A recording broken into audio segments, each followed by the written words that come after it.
electricity continues to dominate the headlines. And in this case, it's debts, particularly debt owed by the Nigerian Air Force to Ikeja Electric, the Disco.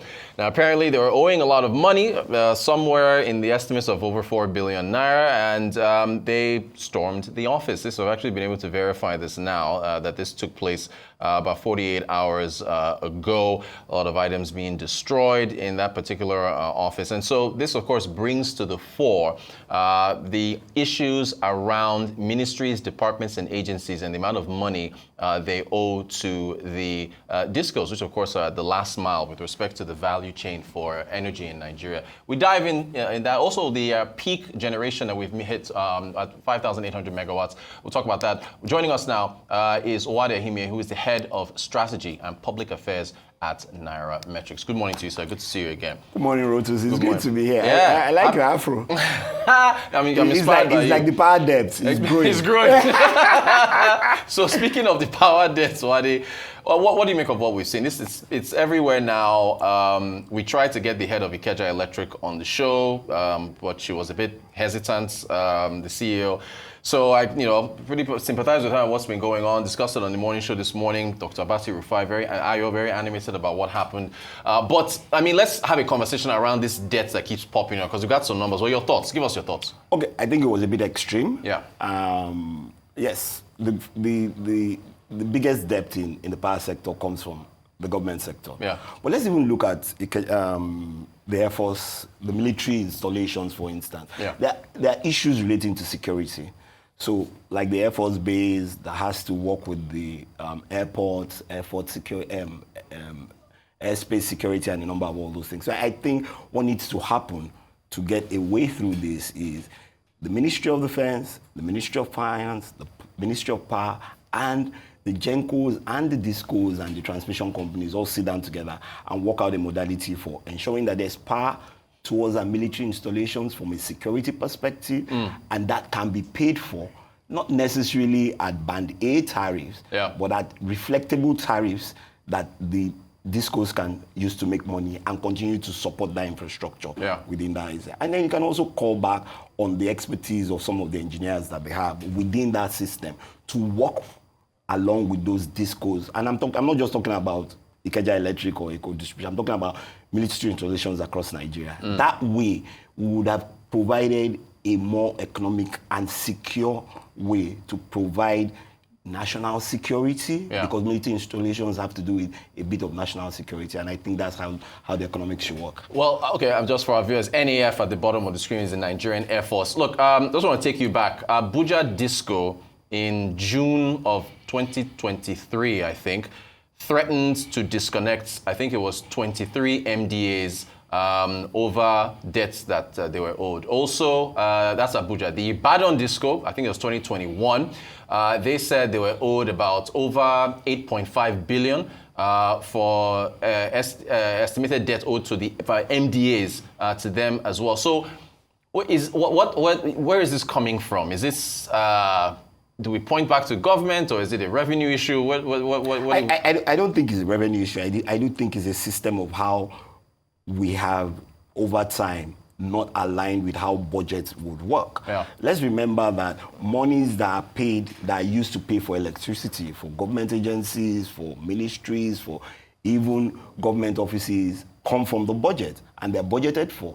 So I think in the long run, and I think sometime in 2016 there was a discussion going on around this. I don't know what happened then, but what then happens is, how does the Ministry of Finance ensure that all these things that are budgeted for are deducted at source and paid to those discos when those bills come in, rather than say, oh, the money has gone to the MDA, they do their own business. And but it's also ensuring that you generate revenue. So in generating revenue, there are expenses that you have to incur. And so you need to have this balance. But you spoke about the debts and disconnection.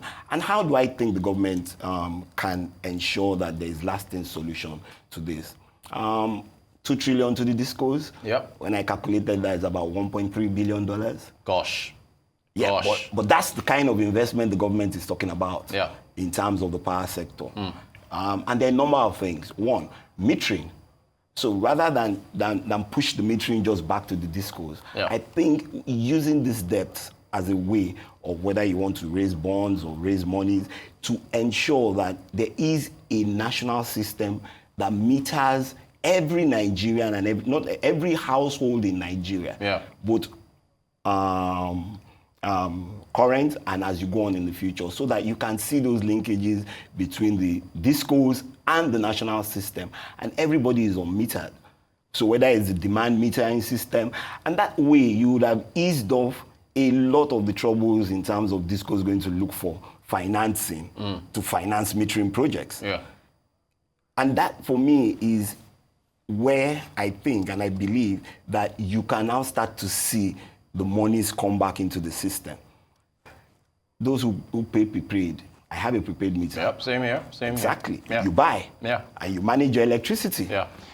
Okay, so I think the federal government has plans to issue on pensions. And by the way, I have to shout out a particular police officer I met somewhere who was telling me about, pensions owed to them, right? The federal government, this administration wants to issue, I think it's about a 785 billion naira bond to take care of the backlog of pensions. So what then do we do for the electricity? Is it to raise tariffs to try to get that, reflected? The meter thing might take some time. Or you issue a bond. How do we clear this debt? On the power side for the So how do you clear debt? Pay it back. That's the easiest way. But when you don't have the cash, what do you do? Borrow. Well, you create another debt. So how do you structure it into a system that is beneficial to both economically? And part of it is what I said. How does the government, like you said, even if you raise the bond, are you with me? Do you just give it to the discos and say, or you agree and say, okay, you raise this 2 trillion, and then we put it into an investment vehicle that would create a metering system that everybody is going to benefit from, that would create a SCADA system across Nigeria that everybody can link into and see that every household, and I use household, who is a customer, not the individual, is paying for the electricity that is being generated, being transmitted, and being consumed. Because if the consumers are not paying, not the customers, the consumers, if they are not paying, then there's no money within that value chain.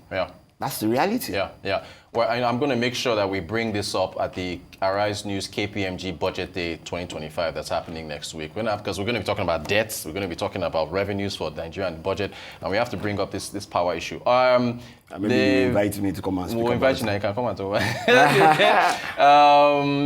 A new milestone, if I can call it that, of generation has been reached. I think it's 5,801.8. Yep, as at March the 4th. March 2021 was at 5,801.6. So is there, I'm afraid to ask you this question, I might get a sarcastic response, but is there anything to celebrate here, anything to note here with this, this new generation of? Well, let's celebrate our little victories. Oh no, you're laughing, but that's the reality. Of course. You win 1-0, are you with me? Or you draw 0-0 at the home of your opponent, title contenders or title leaders or leaders of the ones. That's that's a huge win. So let's celebrate our little victories, and I think that's the good thing to do. I never take that away because it also encourages those who are working in that space. But for me, I think, like I said, we must continually look at the power system from 2 perspectives. What's the commercial bit of it and what's the social bit of it? The commercial bit of it is, and I say, and I've told you this so many times, is what pays the bills.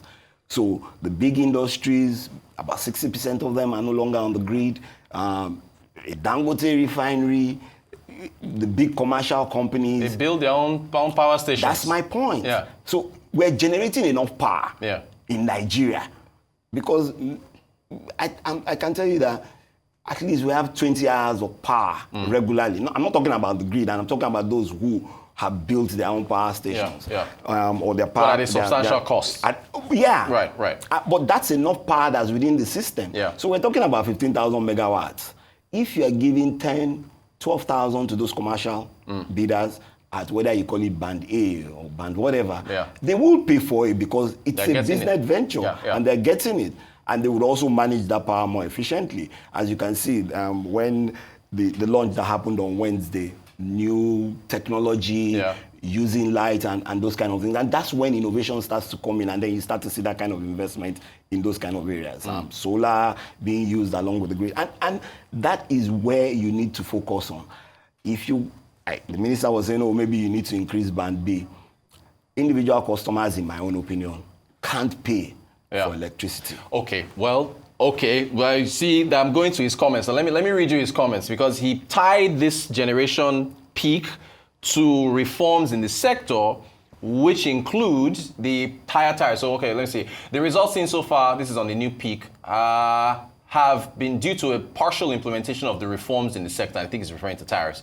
And based on this trajectory, we will see further improvements in the sector. I think he also talked about the amount of debt that's being owed. Right. So it also says here... Like they'll have to pay about 1.19 trillion. There you go. So it says... To Gencos. Thank you. They didn't speak about the discos.